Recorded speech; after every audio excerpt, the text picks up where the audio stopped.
many think of them as reptiles, pangolins are actually mammals. They are the only mammals fully covered in scales, and they use these scales to protect themselves from predators in the wild.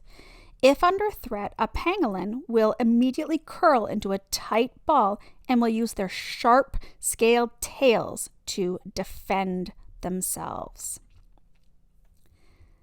These scales are made from keratin. It's the same protein that makes human hair and fingernails. And these scales are overlapping just like the leaves on an artichoke. The scales grow throughout the life of a pangolin just like hair. Scale edges are constantly filed down as pangolins dig burrows and tunnel through the soil in search of termites and ants.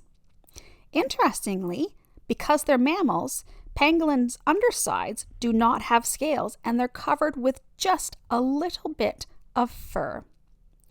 Pangolins eat ants, termites, and larvae and are often known as the scaly anteater. Because they have no teeth, pangolins pick up food with their sticky tongues, which can sometimes reach lengths greater than the animal's body. Pangolins are found in a variety of habitats, including tropical forests, thick brush, and cleared areas, savanna grassland, and they're normally found in large numbers where ants and termites are found. They dig deep burrows for sleeping and nesting that contain chambers in the shapes of circles.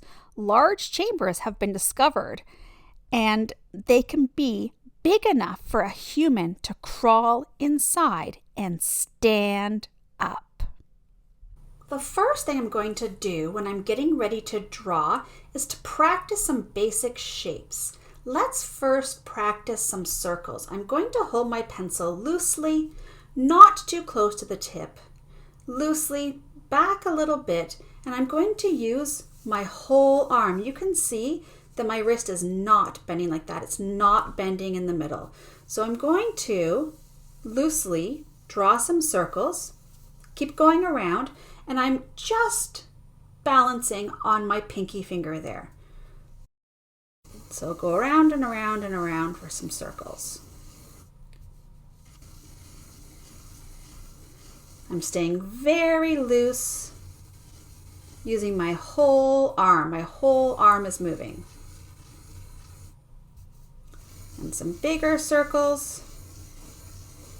And as I keep going around, it's becoming more and more a circle. And then I can do the same thing for some little circles. I'm just not moving my arm as much. I also want to try some lines. So again, I'm holding back from the tip, moving my whole arm back and forth for some straight lines. And I want to try some rectangles. I'm going to come down, down, and then make sure that it's meeting each side at the corners. Okay, it's crossing over at the corners. There we go, crossing over. So let's try another one. Straight line, straight line, straight line crossing, straight line crossing. And that's going to get me all ready to draw. To draw my pangolin, I have a dark green marker. I have a clicky eraser. You just need any kind of eraser in case you make a mistake. I've got a pencil and a kneaded eraser. Again, you don't need this kind, but I like to use it at the end. To draw our pangolin, we're going to start with a straight line at the top, straight line, parallel. We're going to close that off to make us a rectangle. And then I'm going to only go down a little bit, about a finger. They've got very short legs, so this is going to be the ground. In my rectangle, I'm going to take about half of it and draw a circle. There we go. And then it's not a circle, but we're just going to draw a little bit of an arch there, part of a circle. And then at the very corner here, a little round head. We can connect all the way down here to give him his back. Just a nice gentle curve there. And then he's got a nose that comes out this corner. There we go for his nose. And he's got a little mouth. And then here he has this little eye. And then his ear is over there. He has a very big tail that comes all the way out the back, pretty much to the bottom of our rectangle.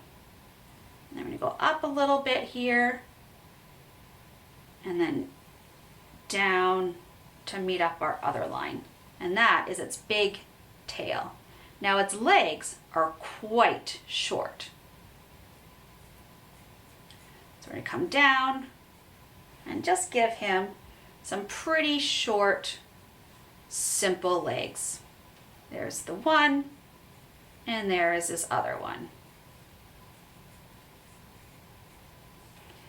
His tummy is pretty straight here along the bottom of our rectangle, joining up to his head.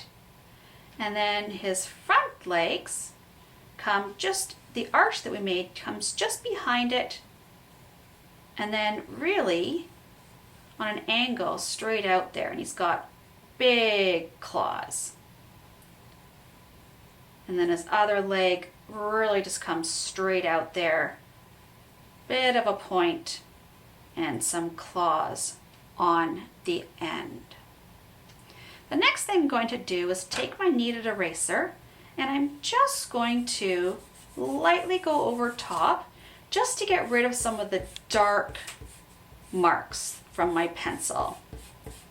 You don't have to do this step, but it just makes it look a little nicer in the end. But you still need to be able to see your drawing. Now, instead of just tracing him, he has scales. So I'm going to give him a bunch of scales. So let's start. On his leg, they're going to come down this way. And I'm really just doing some waves. And they're going to get smaller and smaller and smaller as I get closer to his feet. And this one, they're going to come along his foot like this. And then I might give him some claws here. There we go. And I'll do the same thing on his front. It's a smaller leg, so smaller scales. And then they're going to change direction so that they go down his foot and give him some claws there. And then this front foot behind him, smaller scales, just wavy lines, and then some big claws at the front as well. Now he is covered in scales. So let's first do his face. We'll give him this little nose here, and then his eye and his ear. And then behind this, we will start with the scales.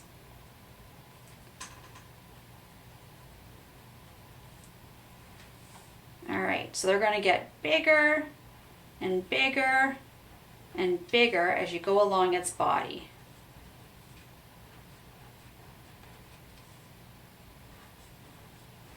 All I'm doing are just all these U shapes.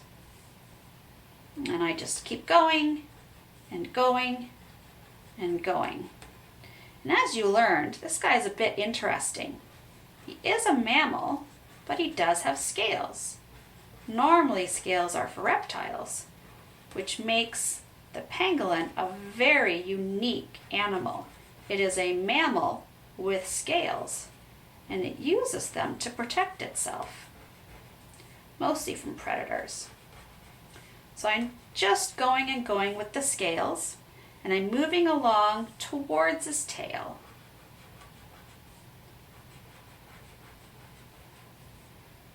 go.